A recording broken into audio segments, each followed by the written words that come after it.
Olá, você que está chegando por aqui, seja muito bem-vindo e muito bem-vinda. Aproveita para se inscrever aqui no canal, já ativa o sininho para receber as notificações em primeira mão nos vídeos semanais do Café com Terapia. E hoje nós vamos falar de um assunto que tem estado em pauta na mídia e que está na boca do povo, quando o trauma muda a previsão do tempo. O tempo de dentro, principalmente. Eu tenho ouvido muito nos últimos dias sobre a chegada do El Niño, sobre a previsão de chuvas intensas e sobre a possibilidade de novos eventos climáticos extremos, principalmente aqui no sul do país.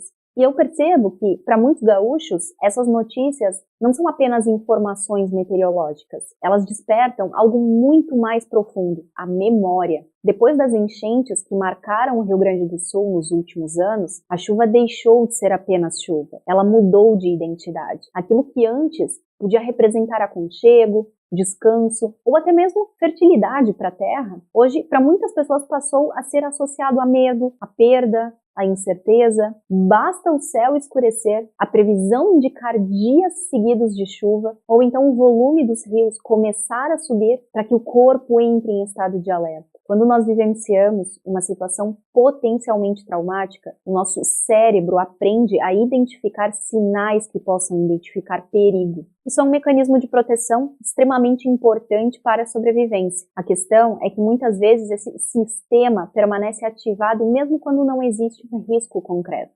Assim, a previsão do tempo deixa de ser unicamente uma informação e passa a funcionar como um gatilho emocional. Algumas pessoas dormem pior quando chove, outras acompanham compulsivamente os aplicativos de clima, monitoram o nível dos rios, organizam documentos importantes ou então têm dificuldades para relaxar enquanto a chuva não passa. Não significa necessariamente que estejam desenvolvendo um transtorno psicológico. Em muitos casos, vai se tratar de uma resposta esperada diante de uma experiência coletiva que é extremamente marcante, porque afinal o trauma modifica a forma como nós interpretamos o mundo. Depois de uma experiência dessa magnitude, o cérebro passa a perguntar constantemente: será que vai acontecer de novo? E ao mesmo tempo existe um movimento muito importante acontecendo na sociedade. Diferentemente do ano passado, hoje nós vemos municípios investindo em planos de contingência, investindo em sistemas de alerta, em monitoramento meteorológico, em protocolos de evacuação, em treinamento das equipes de emergência e fortalecimento da defesa civil. Também cresce a preocupação com obras de contenção, mapeamento de áreas de risco e educação para a população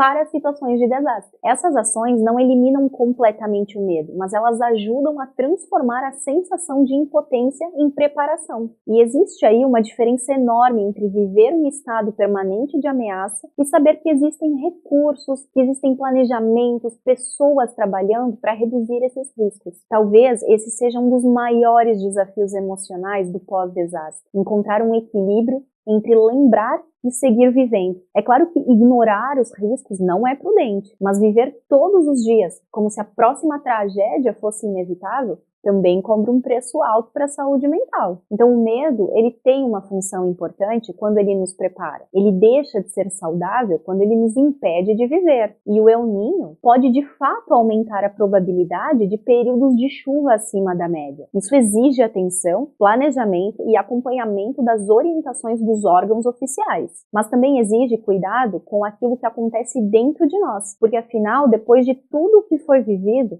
não é apenas o clima que mudou, muitas pessoas também mudaram. E talvez a reconstrução mais difícil não seja apenas a das cidades, das estradas, das casas. Talvez também seja a reconstrução da confiança que um dia será possível ouvir a chuva cair sem que ela desperte imediatamente o medo de perder tudo outra vez. E aí, compartilhe aqui embaixo nos comentários a sua opinião a respeito desse assunto. E já fica o convite também para você acompanhar semanalmente os conteúdos postados aqui no canal Café com Terapia. Se inscreve, ativa as notificações e fica por dentro das novidades. Toda quinta-feira tem vídeo novo por aqui.